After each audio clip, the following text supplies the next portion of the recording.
Aujourd'hui dans la série Vélo des pros, on part chez nos amis belges avec le vélo de la pépite Arnaud Delis, sprinter de l'équipe Lotto Destiny. Celui que l'on surnomme le taureau, comme c'est écrit sur son étiquette très réussie, roule sur un Orbea Orca Aero.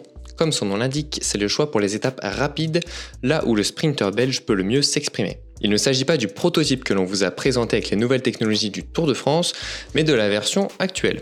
Pas tout à fait classique néanmoins, car Delis a la chance d'avoir cette peinture personnalisée aux couleurs de la Belgique, puisqu'il en est le nouveau champion national. Une belle intégration à la fois distinctive et sobre.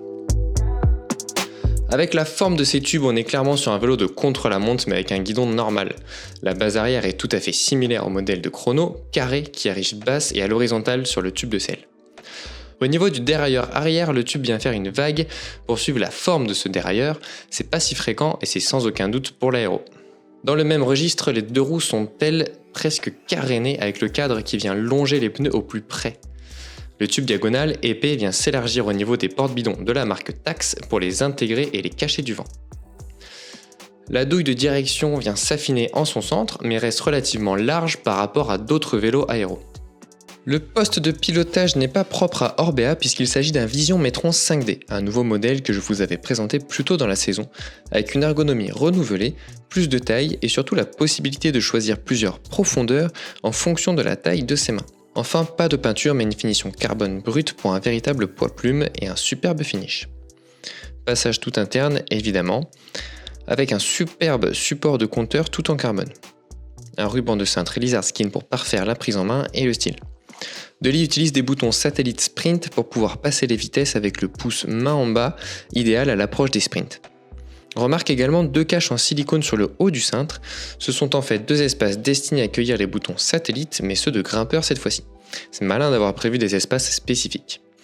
Puisqu'on parle de shifter, on va passer au groupe, c'est un Shimano Dura-Ace 12 vitesses, évidemment toute la transmission disque de 160 à l'avant, 140 à l'arrière, les deux dérailleurs, etc. à part le pédalier, puisqu'il s'agit d'un FSA Powerbox avec capteur de puissance, c'est une collaboration entre FSA et Power de Max.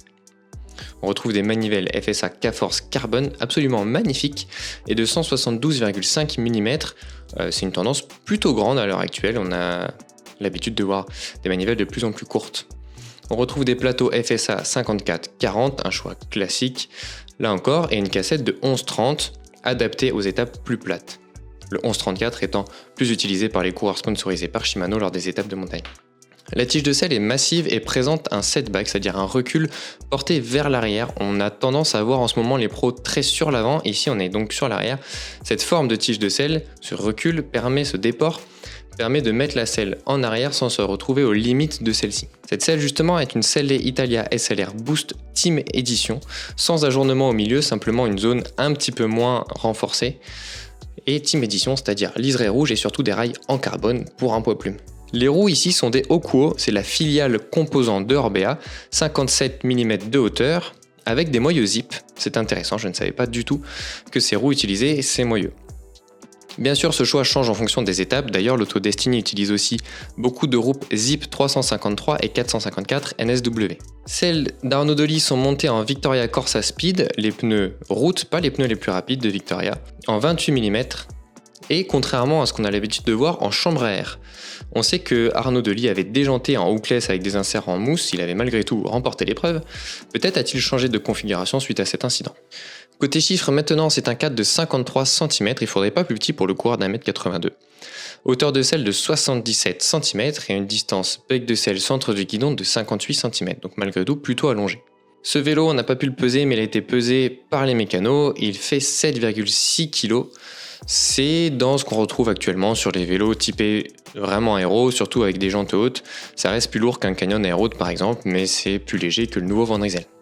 Je n'aimerais pas être le vélo d'Arnaud Delis au vu de la puissance du taureau. En revanche, j'aimerais bien rouler avec, mais avec un design tricolore à nos couleurs évidemment. Sur GCN en français, vous retrouverez plein de contenus similaires, de vélos des pros, d'astuces, alors il n'y a aucune raison pour ne pas s'abonner. Et d'ailleurs, si tu ne le fais pas, je viendrai voler tes coms. Allez, ciao ciao.